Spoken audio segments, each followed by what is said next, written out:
Hierete. Yep, another religious video. And actually, this is a response related to my video, Stop the Hate, a note to Hellenic polytheists. But it's not about that. It's an answer to a very thought-provoking comment that I've received. And it's not the first time I've been asked this. So I think that this warrants its own video and explanation. I was asked very respectfully whether or not I considered the myths to be true, such as the various sexual adventures of Zeus. And this is my take on it. I believe that we as mortals can never truly understand the divine. That is why there are so many different religions out there, different pantheons and whatnot, because they come to us in ways that we can understand. For example, you're not going to have a snow god in the middle of a desert. It just doesn't make sense. As to whether or not the gods themselves can take various forms and do various things, I do believe it's possible. They are gods. I mean, yes, they are kept in line by certain things. There are certain lines that even if they can cross them, they generally don't, because it would go against the balance of things. I don't mean to sound Asian here, no offense, but that's not usually how we view things, yin and yang and all of that. But we do see a balance. And when, for example, if a god wants to resurrect the dead, that's not usually something that is allowed. That's why we have myths of them turning people into creatures and whatnot.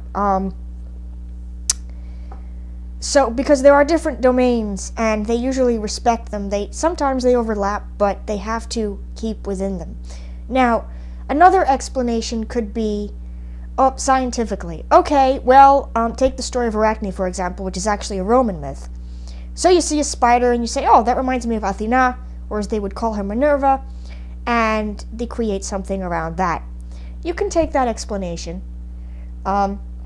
If you're not religious, that's usually the one that you'll come up with, that people create religion and create myths in order to explain the world around them.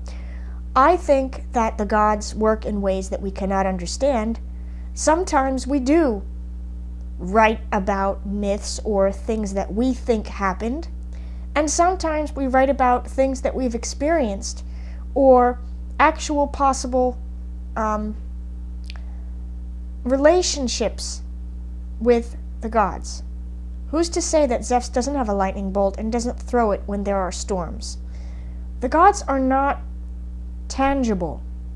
It's not like a tree or an animal or a person that you can just reach out and touch. They exist on a different plane, on a different in a different realm, if you will, just like spirits. I'm a very firm believer in the spiritual realm. But you cannot reach out and touch one. And even they are difficult to understand. And they were once mortal.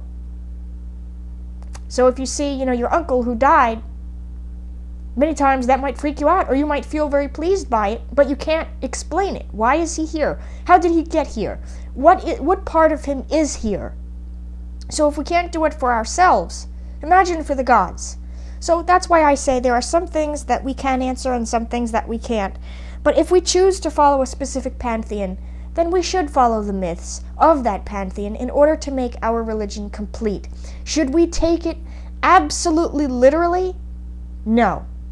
Some things are meant to be allegorical. Other things can be bolstered with science. For example, the idea that religion and evolution cannot work together, I do not believe that. Because the gods can do anything. Why can't they make creatures evolve and whatnot?